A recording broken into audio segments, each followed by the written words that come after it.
This ought to be much fun. I feel like I should have like some music playing or something. Marnique in the building. Dante Banks in the building. My mama's in the building. All right. Pastor Guy Reeves, Deb Main is in the building. For April Jones, for April 27 is in the building. Tonight's going to be a good night, Dante Banks. Oh, Dr. Saline is in the building. So many people in the building tonight. It's so good. Hey, y'all. Tonight is going to be so cool because I am getting a chance to do something that I absolutely love. Jazz Burgess is in the building. And I get a chance to talk to one of my friends. I have a lot of cool friends. Let me fix this right here for my wife, says that looks crazy. My cousin Felton is in the building. I get a chance to talk to a lot of my friends, but tonight we're going to have that conversation in front of people. It's going to be super dope and all that good stuff. So Black Hawk, I see you, and all that. Just tell the crew over there I said, what's up? Nikki Bay is in the building. Do me a favor. If you go on your Facebook, tell your friends on Facebook they want to tune into I Am Courtney Beard on Instagram. We're going to get it popping tonight. Nappy Nay, what up though? Like I just need to get my head retwisted. I just feel like I need to get my hair retwisted just seeing you up here. Let's get those numbers up, fam, because tonight is going to be really, really good. If you know any creatives, you know any artists, you know any writers or anything like that, you definitely want to invite them to be up here tonight, because tonight we're talking to my good friend, 6-time Grammy Award winner, Aaron Lindsey. So he's on the West Coast. I'm of course in where am I? I'm in Texas. Do me a favor, shout out where you're from too. Like, where's everybody from? Like, you can say your state, you can say your city. You could also say quarantined, because that's most of us are probably quarantined, fam. Because 2020 came in with a vengeance. Some of y'all are saying that you're ready for 2021 already. Miss Bonafide, listen, that is my godson's mother. Where is he? I hope he's watching. If not, I'm certain my godson, he takes inventory of Pampers every night by tossing them on the floor. And the Bonners just, God bless you guys. I love y'all. Here we go. Dalton, Alabama, 210. My couch. Deb says, I'm watching from my couch. That's going to be interesting tonight. She said, I'm watching from my couch. Where are you yet watching from? So it's going to be super duper duper dope. Let's see here. This is my first time trying this. So y'all got to be, and guess, I have some other guests for this coming up week. Stephen A, man, we got to connect. That's my sister from 757. So I got some other guests popping up this week, and I'm going to keep doing these until y'all stop showing up. Okay? All Jackson says, hi, God, Dad, I'm watching. That means I better be really, really good. I better be really, really good. Here we go. We're going to get Aaron on the line. Here we go. Here we go. Boom. I'm sending it over. All right. So for a second, we got the numbers up high, man. This is really, really cool. So at Big Sister. This is so cool. Let's see. Hey, brother, we have Raw on one screen and you on another. That's right. For you guys that don't know, I'm a huge wrestling fan. So Raw is on as well as this. It's a huge sacrifice for me to be up here. Again, any creatives, any artists, any worship leaders, any band members, anybody who's stuck inside looking at a screen, go ahead and get them on. Here's one question. Am I too loud? Am I talking too loud? Because I can be loud as Jack. So y'all got to let me know. All right, here we go. Aaron Lindsey says, on my way. That doesn't mean he left his house. He's honoring being quarantined. It does mean that he is traveling the digital highways to do Sunny Delight. What's happening, Sunny Delight? So this is going to be so, so cool. Let me see here. Okay, that's cool. So everybody's shouting out where they're calling in from. It's super dope. I'm so happy that y'all actually took a chance on watching me tonight. If you missed my live like from a few nights ago, I did this joint called 2020 is Like. And I just went down the gamut. 2020, I just went down the whole gamut of what 2020 is like. And I said some things that you probably remember. I said 2020 is like the old church mother who sucked on the peppermint and put it back in the plastic and then tried to give it to you later on in service. That's what 2020 is like. It's just wrong on many levels. Stephen Arias says less reverb. Here's the reverb thing. My home is like an old school Motown reverb chamber. That means that room back there has a high ceiling and it's just going to echo around all over the place. So if I decide to sing, it will pick up me. People don't do that. That's Luther. Why people don't do that run on? And then they don't do, hey. Man, we need to bring that run back. Somebody in gospel music, bring it back. I mean, I know it sounds super sexy, too sexy for gospel music, but I'm serious. Bring it back. Darnell Miller, you have been killing it, representing in Delaware, fam. You've been killing it. Pastor James Miller in the building, fam. So this is exciting. Aaron's getting the stuff set up, and listen, we are going to rock for probably about 30 to 45 minutes. Beautiful Sugar, I see you in the building. This is so cool, man. You guys are making me happy by coming in the building. Darnell Miller, more music, more music, more music, more music, more music. We need more of your music. He's a dope artist. If you aren't following his page, follow his page. He has some dope content happening in Delaware, man. He's just, oh, there we go. One Mr. Aaron Lindsey is here, and I want to get him on so that way we can get this thing popping. You know, when you don't have, this is just kind of a makeshift. Here we go. I almost don't even know how to like introduce him because he's like my brother, but he's also What's up, producer. What up, fam? How you doing, man? Yo, I said to myself, I'm not doing like an elaborate introduction because, man, first it's weird. That's why I call it a conversation, because we're brothers. Because we bros, bro. So don't need all that hype.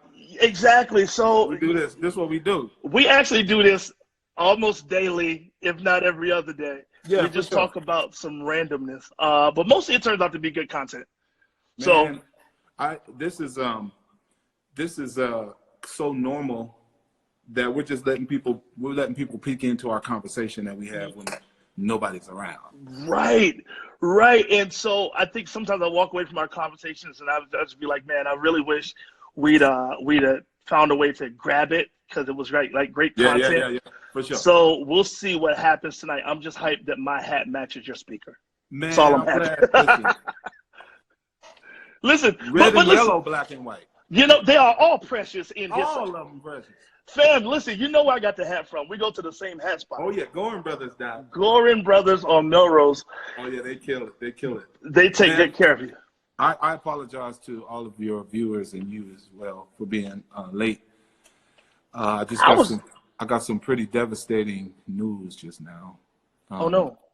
One of my dear brothers who is a godfather in the music industry to a lot of drummers, we just lost him. And I just got word, like, legit right before I called. Yikes! I hung up with you. Yeah. And then my phone rang. So I apologize. Big Jeff Lowe Davis. Oh no! Really? Yeah. Who is a good friend, a general in the kingdom when it comes to music. We just lost Jeff Lowe. Apparently he passed away in his sleep. So wow. Keep the Davis family lifted in your prayers. Keep myself and his musical family, all his mentees, people that he meant so much to, in your prayers. You know, this whole atmosphere that we live in is just so weird. There's a lot of dynamics that we don't know about. Like, how are they gonna have a funeral? Bro, yeah. In the era of social distancing, I can't be there. Yeah. To celebrate the life of my brother. So all of this is just jarring. But they have not said it was coronavirus. Yeah. We don't think that. We think there was some other complications. Yeah, you see what I'm saying, Gerard? Yeah, Bonner's commenting, man. It's like a big one. Yeah, because we played together. Like, I first met Jeff through my musical mentor, Stephen Ford. Yeah. And Steve is taking it hard. I talked to Johnny Dubose just now. He's taking it hard. Nissan is the one that kind of let me know. So we are all banding together right now, just as best as we can. So this is actually therapeutic for me. Yeah. Because hopefully through encouraging some other people, I myself will feel and sense the encouragement, you know. Yeah. Through all of this. Man, it's crazy. One of the things that we have that we didn't have a while ago was social media, so you can go back and see like a person's like last statements. And man, you know, Jeff was just posting on the 20th. Be encouraged, stay in prayer, be full of forgiveness, study His Word. But Yeah. holiness might not interest you, but holiness is honest. Come on, man. Do you know what I'm saying? He's a man of God, bro. It's like what a way. And then like before, like the absolute last thing he posted was "Love You, Mike Clemens," and you just see him kind of shouting out somebody else, Yeah. paying it forward, not even putting the spotlight on himself, but That's who he was, man. pushing it to somebody else, man. That's who he was, man. What a generous heart, sweet, big, gentle giant, but he could smack them drums, bro. Could smack the 2 and the 4. That 2 and the 4 was gonna be right. Woo! But I didn't mean to bring it down. I just wanted No, fam, because this is the stuff we would have talked about, yo. Yeah, man. It's pretty strange. We are living in coronavirus. So it was a week and a half ago we was in LA with you, me and my wife. We were chilling in LA. We're chilling in LA. And trying to figure out, should you hurry home? Bro, that's the craziness. And Aaron, what did I do? I went home and left again twice. Went home and left again. I'm like, dude. This is the longest I've been home since March 3rd. Wow. And so, but I'm happy to be home. I'm home for some time. And this thing right here, yo, this collective conversation is something I wanted to do. Yeah. But I felt too busy. You know, I talked about it. I've been too busy to do. But with being quarantined, ain't nobody too busy to do nothing. Nobody too busy. But you know what it does, bro? Here's something that we always do. Creatives, people, we do this. We always sacrifice the important on the altar of the urgent. Like stuff that's important to us, stuff that we need to do, that we know we should do, that's been in our heart for years, content. And we can overload the conversation with content, but let's talk about relationships. Let's talk about stuff that you know is important to take care of and tackle. We don't, because we always got some urgent, pressing thing. And so we end up sacrificing what's important on the altar of the urgent. Yo, it never gets done. And so now the urgency is taken away. So now we can focus on really what's important. People matter. People. Your walk with God matters. Your happiness, your wholeness, your mind space, your mental health. Your peace. Your peace. Your peace matters. And my peace. My wife. You know what I mean? I mean? And look, we had our wives together. First off, our wives posted a picture of just them two, like they was the only friends in LA. Well, first of all, they trying. I'm like, who y'all chasing? Look, looking all fine and juicy. They up there looking like snacks and stuff. Y'all niggas ain't single. They thought they were acting like they were single. You know what? We should have just posted our picture. We like what? We bodyguards. Out there looking snacky too. I should have been looking snacky too. Dude, look, you lost a gang of weight. You went from Houston, where you was Big Aaron. You moved to LA, where you like Little Aaron. So, my question to you, fam, is how'd you lose the weight? Man, let me tell you something. First of all, get the hell out of Texas. Texas will put weight on you. Texas, look at all the people chiming in. John Mayer is in the building. Michelle Williams is in the building. They will all agree with you. They will all agree with you that Texas puts. Is that what it is? It is, man. I came to Texas, so I lost all this weight, did all this hard work. I started eating different. And if have you been to my house? I don't want to say. No, I won't say the city, but not yet. Okay, so my house is in hills, to get to my house, you're sitting back like this.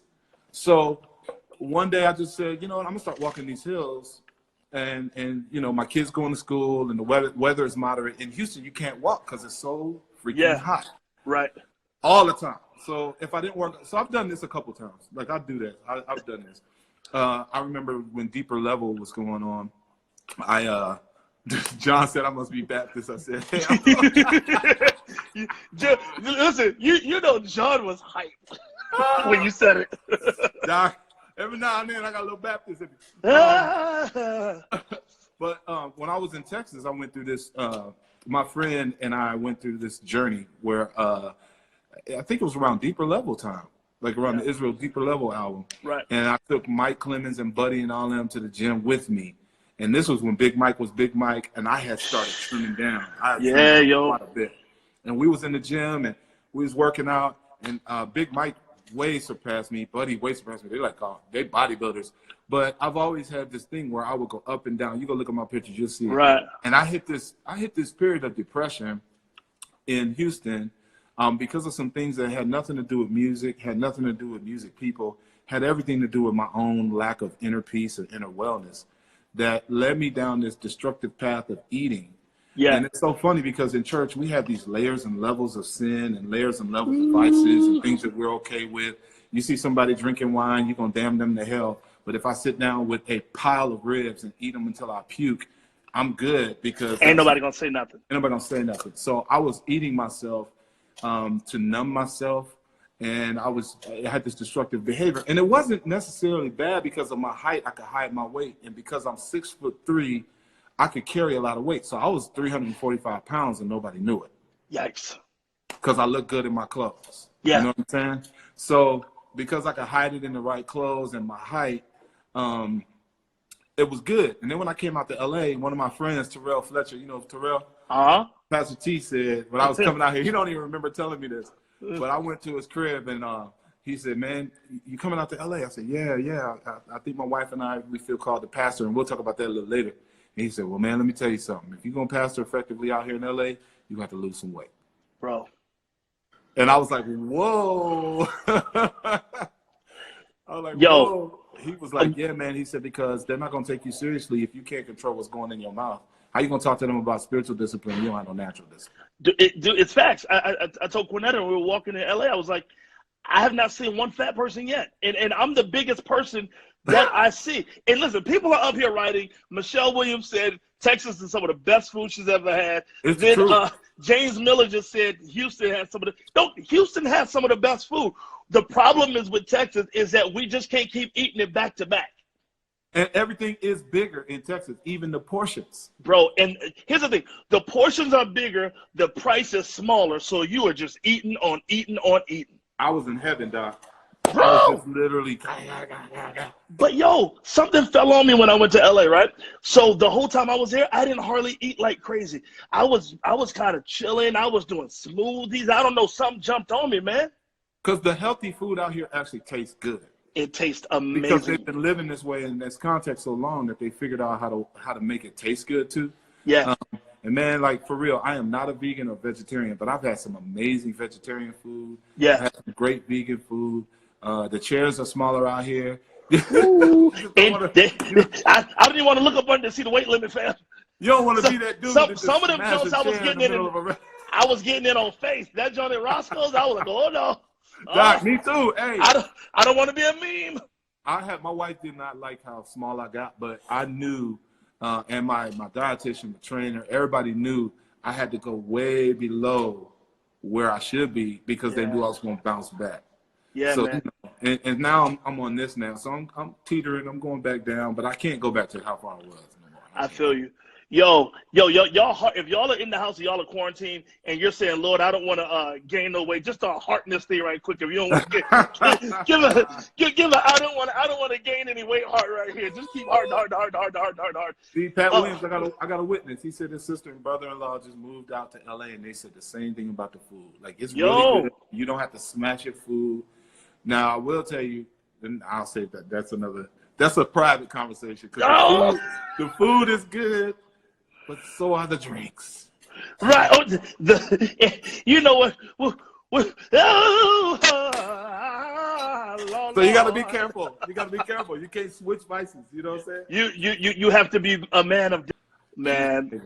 Q is good. Sisters. Can I get into some of these questions that people? Okay, cool. And guys, if you have any questions, I want you to start tagging them in there. Tell your friends right now. We're talking to Aaron Lindsey, my brother, but 6-time Grammy. I mean, when that goat stands up, that goat stands up.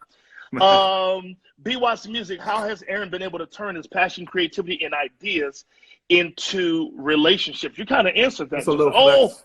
Wait a minute, hold it up, because most people have never seen a Grammy before. That's a little flex. So what happened was, I have a picture with that Grammy. I came and your wife said, Courtney, hold that Grammy in faith. Yes, so there you go. I held it in faith. Everybody that comes over to my house, I ask them, especially the ones that are musical. I'm like, man, grab one, just take a picture with it and just hold it and take a picture with it and keep it in your phone For real. so that later on, when it comes to pass, you'll recognize the power of suggestion, the power of proximity. If you can get close enough to something, then you can and you can feel it. It becomes a lot more realistic and achievable. Yeah, proximity is a powerful thing. What was the question? Oh man, I'll switch to the answer. Somebody asked, and it's like choosing your favorite kid. Dante Banks said, "What is your favorite song you ever produced?" Wow. I have two sides of my brain. Go ahead. I'm always loving the songs that help provide finances for my family. No, listen. Never would have made it. Top of the list. Never would have made it. Because truthfully, you never would have made it. Never would have made it. Never would have made it. But the reason I love that song so much is because I think sometimes we put so much emphasis on our role in the thing that we don't let the song take its own life. Yeah. And that song, we rehearsed all the songs on the album for weeks and arrangements and everything. Never would have made it. We barely touched the night before. Yeah. And it sent us into the presence of God so deep at rehearsal. And I just kept looking at Marvin and Myron like, what just happened? Like, this is a song we never touched. We didn't touch it. We just stood up there and sang it. And then the next day, I said, let's do a hymn right before Never Would Have Made It. So we did I Come to the Garden Alone into Never Would Have Made It. And there's very few songs that I've seen light a building up so hard with the power of God and the power of connection. Like, I just felt the presence and power of God, the tangible presence of Jesus, sweep through that room to such a degree. So my favorites may not be the most musical stuff per se. That song's got 5 chords max. My second favorite would be Alpha and Omega. I just posted the clip of us in Jamaica from last year doing Alpha and Omega yesterday. And it never gets old. What it does to a building never gets old. Especially when you're sitting, when you know, songs have the power of transport. They take you somewhere. You transport to where you first heard it. You transport to a child when you heard that song, your mom and dad playing it in their living room. That's why people are playing Never Would Have Made It. These hip hop artists are doing Never Would Have Made It because their mamas and daddies listen to it. Yeah. But Alpha and Omega takes me back. I'll never forget that. That song lit the room up. So, I mean. Can you quick? I've sat with Israel and he's told the story. Can you tell the story about Alpha and Omega when y'all did it? Was it going to make the cut and all that? Like, when did y'all capture Alpha and Omega? So there's a lot of that story. Some of it is that we were in Harare, Zimbabwe, at Bishop Tudor Bismarck's church, which is where we first heard it. I think they were singing it, and it literally, I got on my knees as 5,000 people sang this song. Yeah. And so it was a standard that some guy wrote, and then when we sang it, and we learned it again kind of late in the game in South Africa, and we sang it, which is why he said this is a song we learned in Zimbabwe. You are Alpha. Yeah. And when he started singing it, man, we did not. It wasn't one of our high level songs. Like, this is definitely one of the ones that's going to make the cut. It's not going to be a single. It's not going to be. But man, again, when it hit the room. Yep. And a lot of people don't know the attack that we went under just to produce the album, bro. That's real. I threw up the whole day in sound check while playing at my keyboard. I was standing there with a bucket, blood, standing there playing. I had either food poisoning or the demonic. Somebody tried to put something on me. One of my singers, we do this thing where we will put people out in the audience before the session and teach songs, teach choruses. And so we had New Breed just go out and be friendly with the audience. And someone touched one of my singers, and he said he felt a rash. He saw a rash go up his arm. My sound engineer got sick, and he had to leave the session. He went to the hospital, and Uncle Ezra had to run sound. Israel, during Alpha and Omega, it was our first recession. There was a group of witches sitting on the front row. And We didn't know they were witches until afterward. Israel's singing Alpha and Omega, and he starts to have this splitting migraine. Come on, man. So he gets on the floor, and when y'all see him on the floor and his former wife coming down there to the stage, that was her saying, "Are you okay?" Yeah. And we were looking at him, and if you notice, the voice changes. That's me. I had to start singing. Yeah, I remember. Because I'm like, this one ain't going to make the cut because he is down. And when we went to the back afterward, Iz was in the room, tore up. We didn't know if we were going to be able to do the second recording. He said he was down. Yeah, Bishop Tudor came in and said, "This is what you have right here is a demonic cluster." And we literally had to intercede and pray and break that thing off him so he can get through the second set. It's not you. It's not about you.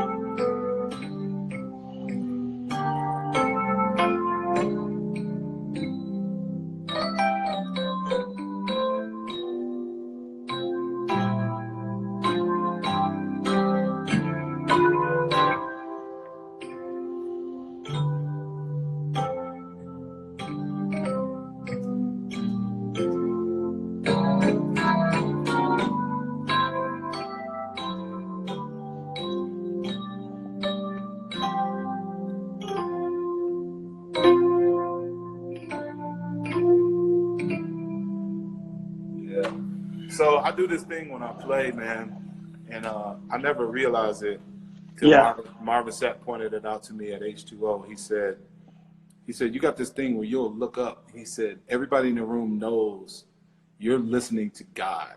Yeah. And I've been, I remember when I was a kid, when I was playing, my dad, when I was young, I get on the organ and I'd be looking out like, who's looking? Who's seeing? Who's hearing what I'm doing? And my dad used to look at me from the piano and say, "Put your head down." Yeah. And I realized he was telling me, stop looking for that external validation. Yeah. But then he taught me, he said, if you're going to look up, look to Jesus. And I literally am pulling in the moment. Like, what's next? Another one of my favorite songs, I didn't produce it, but is this song that I wrote with William McDowell called I Don't Want to Leave. It's on his new album. Is that where you got on the piano at the end? Yeah. Let me say this. I was. Oh man, this moment. I didn't realize how current this moment is. Last year, I'm asleep, and I wake up at 3 a.m, and the Holy Spirit says, "Go find the clip of where Aaron was playing."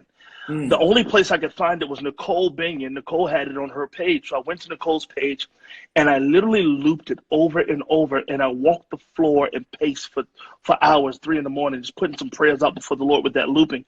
I got to Huntsville and I was there for something and I got a prophetic word. And the prophetic word said, while you were, the Lord heard you when you said, "I just want to give my wife the world." Well, I actually said that in my prayer time while I was listening to you. And the guy prophesied some other stuff that I'm actually standing in the middle of right now, the harvest of it. And the harvest is a good harvest, but it came because I woke up and was obedient. And the Lord said, "Go find that clip of Aaron playing that."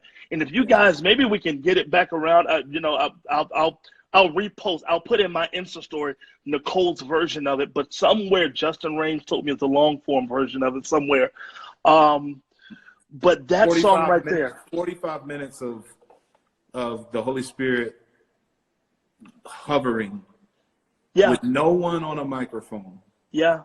And the church and the crowd became the worship leaders as we walked through these moments. And the reason I like that song is because it represents a different Aaron. It represents Pastor Aaron. And what I mean by that is not like the preacher guy that's going to wear suits and be on TV.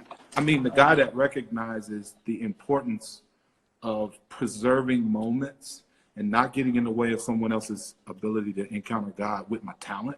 Yeah. But literally facilitating an environment, hosting the presence of God.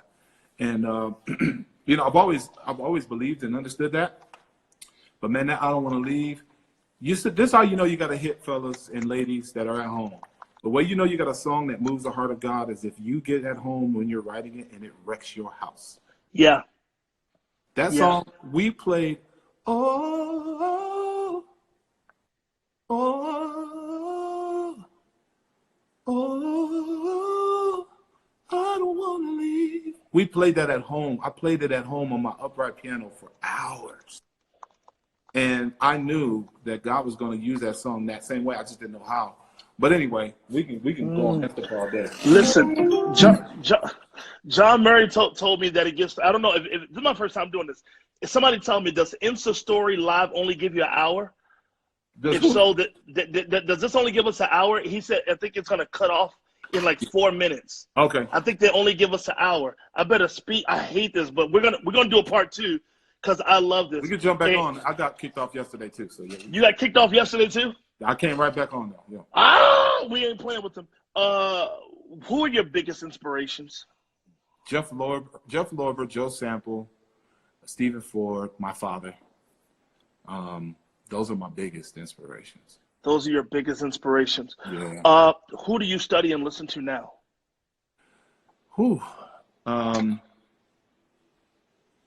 I listen to a lot of Quincy Jones again. Yeah. I'm starting to think about sound and layers. Yeah. That makes sense. Yeah. I'm a little bit all over the place though, but I only listen to old stuff. Yeah. You did a post. You told everybody watch what they're listening to during this time. Oh yeah. Be careful. Yeah. Not just musically, but even the news. Let's throw some out there for the producers. What's your go-to plugin? Anything Spectrasonics. Oh, what's your go-to DAW? Pro Tools. Okay, is that for mixing and producing and coming up with concepts? Everything. I can use them all, but I go to Pro Tools. Okay. Here's another one. What is the importance of mentors in the music business? Mentors protect you from doing dumb stuff. Ooh, do you find them or do they find you? Both. Ooh, that's really good. Do you still need to sign a record deal in 2020? No. Do you need distribution in 2020? Yes. Should people be honing in on their craft right now during quarantine season? Only if they have a talent worthy of other people hearing. Can words describe how much you love Aaron Lindsey? No. Who is she to you? I could try. Who is she to you? Adrian is the reason outside of Jesus that I have sanity, that I'm alive, that I haven't made a mess of my life. She's my rock. I'm the dreamer. She's the rock. She's the one that protects me from flying off and doing dumb stuff. She's the moral compass of my life. She's the reason why I know how to cover. She's a strong woman, and being married to a strong woman helps you learn how to be a strong man. She made me meek. She teaches me how to love. She teaches me how to love because she loves me unconditionally. Yeah. She puts a smile on my face that no other side chick could ever do. Come on, man. No other person could ever do. No other job could ever do. Nothing but Jesus can make me smile like that. Last question. Well, maybe last. Who's going to win the NBA championship if there is going to be one? Who's going to win it? The Lakers. The Lakers. The Lakers. I have to say that, man, because LeBron's on there. Because LeBron's up there. Dude, it's so many questions on the table, but I want to honor the hour. I'm going to have to get you back for a part 2, man, because I'm actually good if you're going to jump back on. I can keep going. If the 66 will hang out with us that are watching and